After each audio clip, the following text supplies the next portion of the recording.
What's up, guys? Sand7 here, and well, here be monsters, Wave H. It's about time. Finally, the sucker's going down. Now, this is the last attempt before I actually changed the base around, got it beaten. So, in this video, well, you're going to get to see some Here Be Monsters.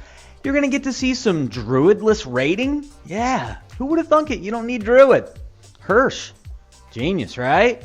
Well, I gotta say, when I started looking for a defense today, well, I was just scrolling through the leaderboard and I looked at Yanni and I was like, well, I know Yanni knows what he's doing. So I grabbed that defense and then talked to Yanni. Where did it come from? Well, traced it back to none other than 93 More Master, aka Leary 93. Dude is just a defensive genius. There's no question about it. But right now what you're seeing is the death box, which I gotta say, the death box for G is absolutely amazing. It's really great on F. I kind of skipped F, honestly, so I don't know what the best setup for F is, but on G, it is absolutely amazing. Now, on H, the problem you're going to run into is the Thopters taking down your towers, which means you have no tanks. And at that point, the dragons and their heroes are going to eat you alive. And, well, in between this round and that one, I did upgrade a little bit. I got a Thunder God. I went ahead and re-rolled that sprint because in the arena, sprint kind of took a nerf. And I'm looking for, more boss type of talents. And I'm checking the time right now because I don't want to miss a boss fight tonight at 11 because I'm all about it. But I rolled a 5 of 5 Berserk on Thunder God. It is godly. There is no question about it. And Here Be Monsters and raiding. Just him swinging so fast in the arena, you can just throw him out in a solo lane by himself or throw a Spirit Mage with them. They'll just take everybody out. It's absolutely incredible. So I'm loving that. Now, I'm still capped on honor badges. I have no honor badges whatsoever. But now that, I also rolled a Revite on my champ. I've got a 4 or 5 Revite. So all I have to do is throw in Cupid first, get that stun off. That's going to get me to my Champ's Revite for 3 seconds. Then it's going to get me to my Thunder God for a second and a half. And, if a lucky stun with Cupid, I might be able to chain it a couple times. But either way, I'm at least going to be placing in the boss fights to get honor badges. Because right now, I'm outside of the top 10. I'm gaining, 2,000 a day. That's it. And I really am hurting on honor badges. So I've been really looking for ways to improve my boss setup. And that's what I've been rolling talents for, so I picked up a few of them, and we'll see how it goes. Now, I still need to get Pumpkin Duke up past 120. I need to 7-star him. I need to get that ability level up there, but you're going to see here on H5 that once they get in there, I thought I had this. I was like, oh, I'm so close. But as you can see, all the dragons, as soon as my heroes start taking aggro, it's just over. There aren't enough buildings, basically. And you can see, still, not bad experience, 100,000, I'll take it. Even though not a single bit of experience is there. Alright, here's the defense. And what you're going to notice is there's a lot more crap in the middle. Now, why does that matter? Well, it means that you're using all those buildings as tanks for you as opposed to your towers. Which you are using your towers, but you can see all those Omnithopters right there. When they come in, they're going to take down the towers extremely quickly, and that's what's going to end up screwing you. And you can see right there the dragon. They're hitting on that gold mine right there, or the gold vault right there, but that's alright. Still going to have that there for a nice little tank. And from there, my guys are just going to go off. Because once I get the Celebrate off, and then Cupid goes off, you can see nobody's left. And I think they're running around up top. The first one takes a little while, but, once all this stuff gets through, it's just basically nothing but action for the rest of it. Now, later in the video, I've got basically what the line I like to run in D8 now, and it's dropping low and it's dropping hard and it's just coming in and kicking the door down, and I absolutely love it. It's a line you're gonna have to use G8 every time, but I don't lose here, and I can run it without Druid, which is nice as well. I'll show you that too. All right, well, they're gonna swing around this corner in just a second. Come on, guys, hurry it up. And as you can see on the top, join Ender. Yes, paid advertising from the guild Ender. So, yeah, if you're interested in paid advertising, you can just talk to me. Really, I'm not going to charge you anything except for the cost of the actual letters, basically, and a little more if you want to throw in a little bit. But it is a way to get your guild out there. Okay, let's see. What do we got next? Coming in on H3, where are they spawning? Where are they spawning? They're spawning up top. Alright, and what they're going to do is they're going to target, of course, that gold vault, they're going to target my, what is it, the guild hall. But you can see Thunder God 22,000 on that proc, and look how fast Thunder God is swinging. When Thunder God, with a 5/5 Berserk and Celebrate stacking on it, I can't wait to go out and raid with them and get, one of those quadruple or, 5, 6, 7, 8 times Celebrate stacking and watch what watch what Thunder God does when I drop Frenzy on it, because that's going to be absolutely amazing. All right, now you can see right here on H3, they're going to be coming in on the same side, and you see how far they have to walk all the way around to get to my guild hall. My guild hall is a level 19 or 20, and it's got a lot of HP. You can see the Thopters, well, they're going towards those buildings, but by the time my guys get all revved up and going, nothing matters. I mean, that's really what it comes down to. If I can get my guys, like right now, you can see everybody's pretty much revived except Druid, which is fine. And watch, as soon as the Celebrate goes off now, everybody's just going to die. And there it is, Celebrate, because Thunder God's going to proc, and Thunder God's going to have all those buffs on that proc, and it just ends it very quickly. All right, here's H5, and this is the first time I beat it. I was like, oh my god, this is a good spawn. I got a chance to do it. Can I do it? Ninja's coming in low. I was like, all right, I got it. Dino's coming in. I was like, come on. All right, there's Cupid. I was like, oh my god, look at all those dragons in the back. There's a lot of dragons there. But from there, as soon as I saw the Celebrate go off, and then Cupid, oh, I didn't get it off, but Thunder God. That's right. Go ahead, Thunder God. Just end. Yeah, baby. That's right. H5 completed. Now, of course, I get mana. It's not like, actually, mana's fine. Gold's fine. I can't use experience.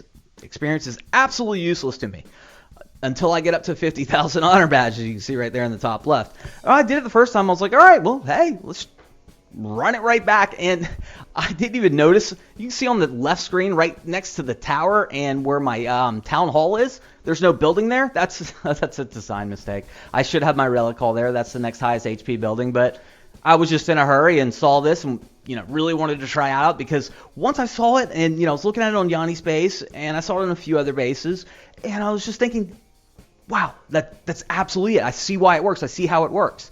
And from there, went ahead and tried it. First try, got by it, and I was like, all right, maybe it was just a bit of a fluke. And you can see right there, Pumpkin Duke's taking a little more aggro than I like, but that's all right, as long as he lives. Get through H1, no problem.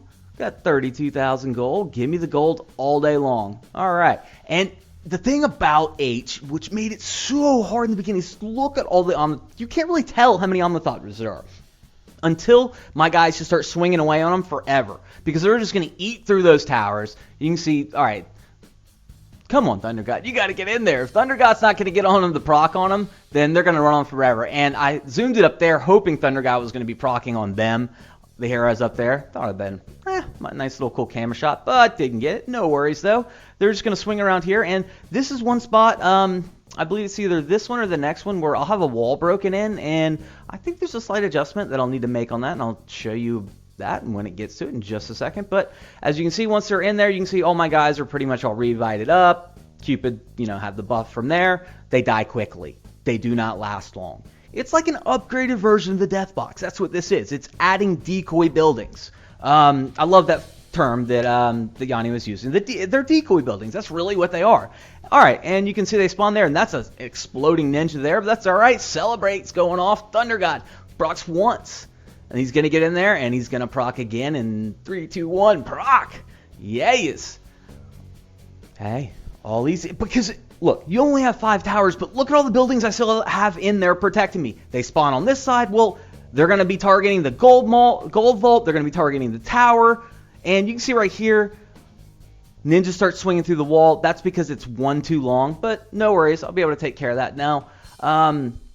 From here, Thunder God, again, thank you, sir. Really, I am really, really glad I rolled that Berserk on Thunder God. It's going to be a talent that's going to help me everywhere, and did it in just a couple rolls. Got really lucky. All right, here's H5, and it's close. I'm not going to lie. This was close. I mean, Thunder God comes in right off the bat. I'm like, that's a perfect proc right on their heroes. But look at all the dragons in the last wave of H5. Thunder God's gone. And I'm like, oh, crap, I'm in trouble. Oh, no, Druid's gone. I'm like, Spirit Mage, please proc one more. I need one more proc, baby. One more proc. Yes. And then from there, well, Cupid, you can just dance and twirl all day. The little baby's going to take care of the last few baby dragons. And we're going to grab the most experience I've ever gotten in one round of anything, and that's 236,000. Be nice if I could use it, but at least got the 45 shards. All right, here's the line in D8. Now, you'll notice that I drop Druid first, and I drop him so he picks up the first camp right in front of the aggro. The camp on the right will be picked up on the aggro from the guys that are on the ground, the melee troops. That's important. That saves me a restoration spell. From there, it gets my guys all charged up. So as soon as they move into the heroes, I drop a restoration, and from there, just all the whole charging up of Pumpkin Duke and Cupid, it's just over. Now, I can't do it as fast as Tim, a.k.a. Hi Y'all IJ, the one that showed me this line, but, you know, hey, it's still much faster. It's more reliable than going up top.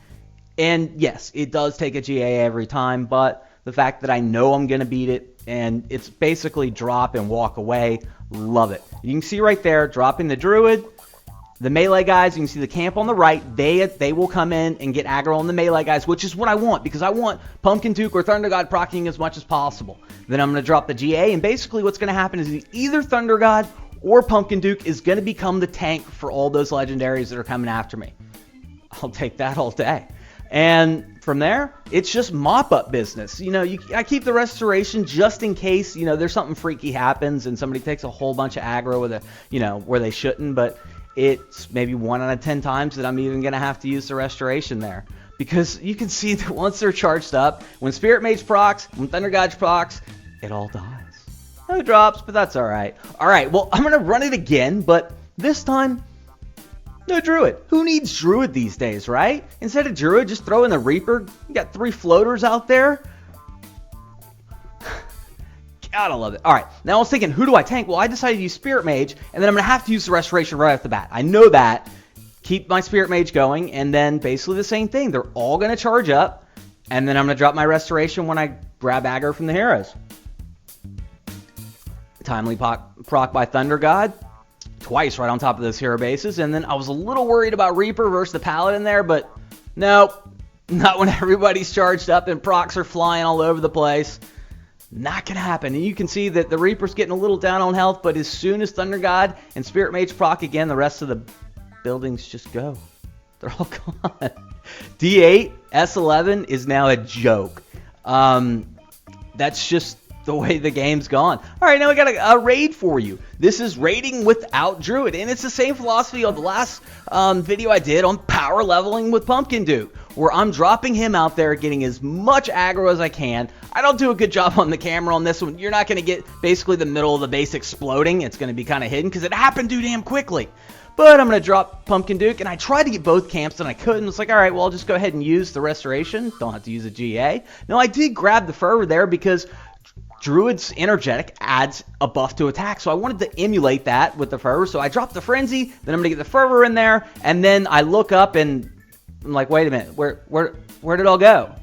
It's all gone. I mean, that's, you know, the power of opening with Pumpkin Duke in the middle like that, just taking all the aggro. Thunder God and the guy and Spirit Mage just wipe it all out, and there's just nothing left. I'm not even going to have to use the Guardian Angel on this one.